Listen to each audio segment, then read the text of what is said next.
ভারত নিয়ে যেন থামছেই না আলোচনা সমালোচনা। একের পর এক বিষয় হাজির হচ্ছে সামনে। এবার রেকর্ড ভেঙে দরপতন নিয়ে আলোচনায় ভারত। ধারণা করা হচ্ছে এর প্রভাব অর্থনীতিতে পড়বে ভয়াবহভাবে। মার্কিন ডলারের বিপরীতে ভারতীয় রুপির দর সর্বকালের রেকর্ড ভেঙে সর্বনিম্ন স্তরে নেমেছে। অনেকের আশঙ্কা রুপির দরপতন আরও বেশি হতো।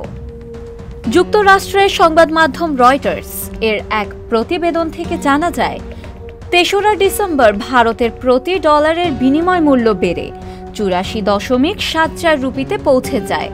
আর এর ফলে মার্কিন ডলারের বিপরীতে ভারতীয় রুপির মান ইতিহাসের সর্বনিম্ন স্তরে নেমে যায়। ২রা ডিসেম্বর ভারতের জিডিপি তথ্য প্রকাশের পর দেখা যায় রুপির ০.২৫% পতন ঘটে, যা গত ৬ মাসের মধ্যে সবচেয়ে বড় পতন। বিশ্লেষকরা মনে করছেন দীর্ঘমেয়াদে রুপির এই দুর্বলতা আরও বাড়তে পারে। এদিকে সাধারণ মানুষের দুর্ভোগ বেড়ে গেছে কয়েক গুণ। আমদানি রপ্তানি থেকে শুরু করে বিদেশে পড়াশোনা করা শিক্ষার্থী সহ সবাই পড়েছেন বিপাকে। ব্যবসায়ী ও সাধারণ গ্রাহকদেরকেও মোকাবেলা করতে হবে এমন পরিস্থিতি। এই পতনের কারণ হিসেবে আঙুল উঠছে ডোনাল্ড ট্রাম্পের দিকে। ডোনাল্ড ট্রাম্প গত ৩০ নভেম্বর হুঁশিয়ারি দিয়েছিলেন ব্রিক্স সদস্যভুক্ত দেশগুলোকে ডলারের পরিবর্তে অন্য কোনো মুদ্রা ব্যবহার করা যাবে না। যদি তা করে তাদের উপর ১০০% শুল্ক আরোপ করা হবে।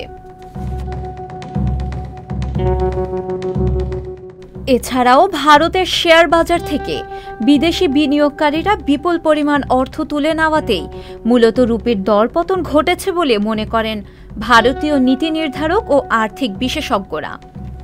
ধারণা করা হচ্ছে হয়তো বাণিজ্যিক এই পরিবর্তনের কারণেই এমন বিপাকে পড়েছে ভারত। ইউরোপীয় অঞ্চলের রাজনৈতিক অস্থিতিশীলতা, দুর্বল অভ্যন্তরীণ অর্থনৈতিক সূচক এবং বিদেশি পুঁজি বিনিয়োগ প্রভাব ফেলছে ভারতীয় রুপির দরে। রুপির মহাপতনে অত্যন্ত খারাপ সময়ের মধ্যে দিয়ে যাচ্ছে ভারতের অর্থনীতি। যেখানে পূর্বাভাস ছিল চলতি বছরের জুলাই সেপ্টেম্বরে প্রবৃদ্ধি ৬% বেশি হবে, সেখানে হয়েছে মাত্র ৫.৪%, যা ১৮ মাসের সর্বনিম্ন।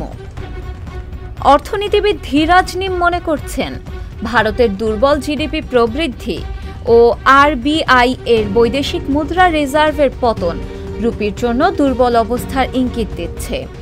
এ নিয়ে মুদ্রা ব্যবসায়ীরা ধারণা করছেন ভারতের কেন্দ্রীয় ব্যাংকের হস্তক্ষেপ কম ও ডলারের চাহিদা অত্যাধিক থাকার কারণে এমনটা ঘটছে।